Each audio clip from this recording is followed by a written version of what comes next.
Welcome back to the Devlog series for our indie FPS survival game made in Unity, called Operation Desolate Void.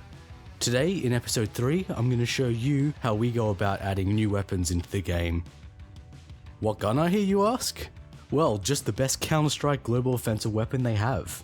Don't at me. And that gun is the Desert Eagle.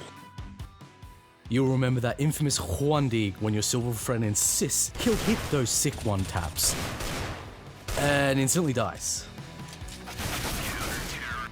The Deagle is a semi-automatic pistol most commonly chambering 50 Action Express round that packs a massive punch but gives the weapon a massive kick. In CSGO, the weapon is capable of pulling off some absolutely insane 1Ds.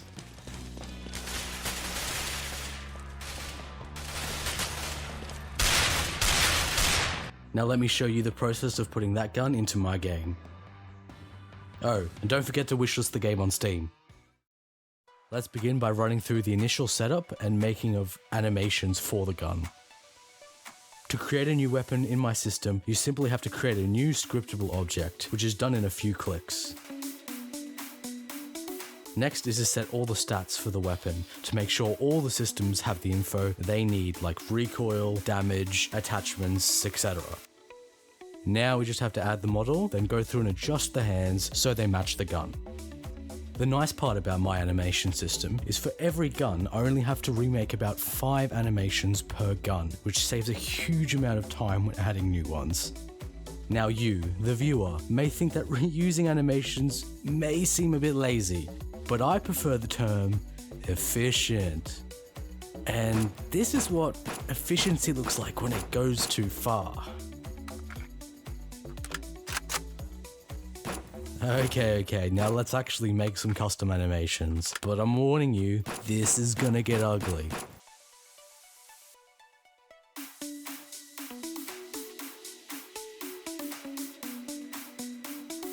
I'm not sure how many of you know about Unity's animation system, but I actually really like it because I have zero idea how to use Blender and I know how to use Unity's interface much better.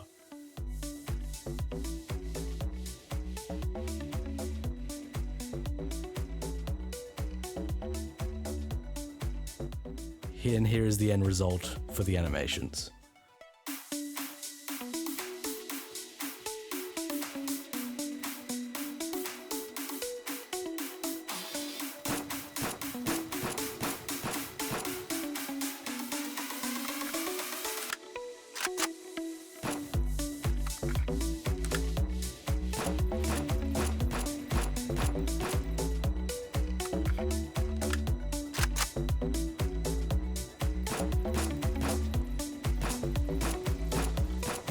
Setting up the attachments is a little more involved than what we've done so far.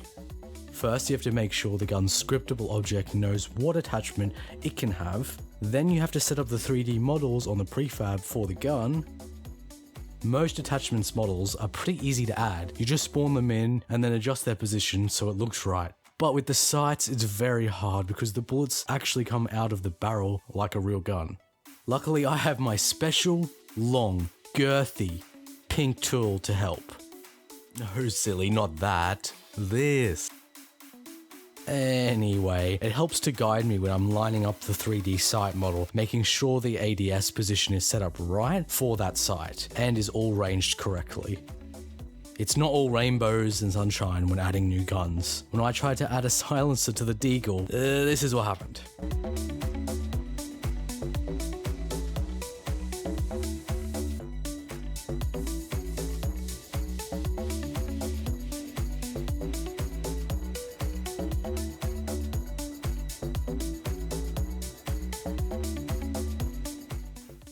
But after a few painstaking hours of work, I realized all my issues were because I forgot to get this and put it here.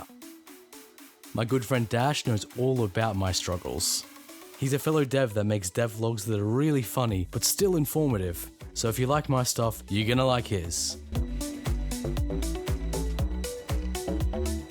And now this is how the attachments look when everything is working as it should.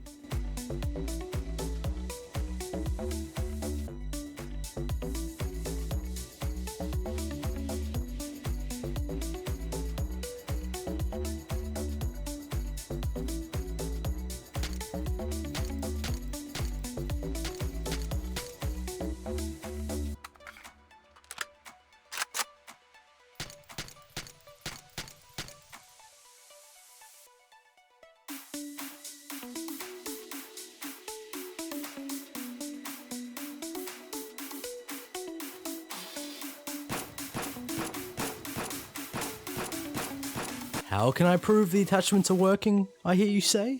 Well, I created a room of horrors where I've locked zombies away to test them against their will. This first zombie has 0 damage mitigation for the bullet penetration, and here are the other rooms.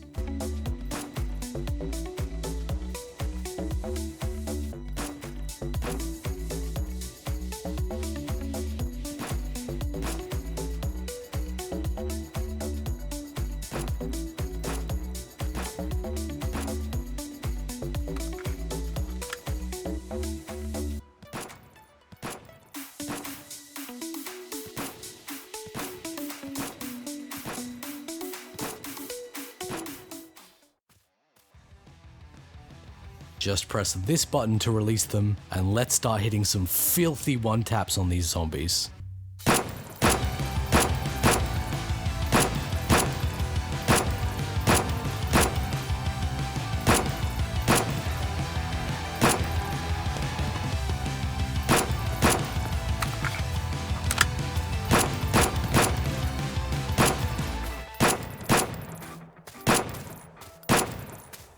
Now that the game supports both primary and secondary weapon systems, one of the next devlogs might just be recreating the first zombies map. So make sure you ring the bell so you notify when that drops. If this gameplay is getting you pumped, then head over to the Patreon so you can get a Steam key for early testing. Oh, and please go wishlist the game on Steam. Alright, that's it. Click the right video for another devlog, or click the left video to see a video from our Clips channel. See you in the next video.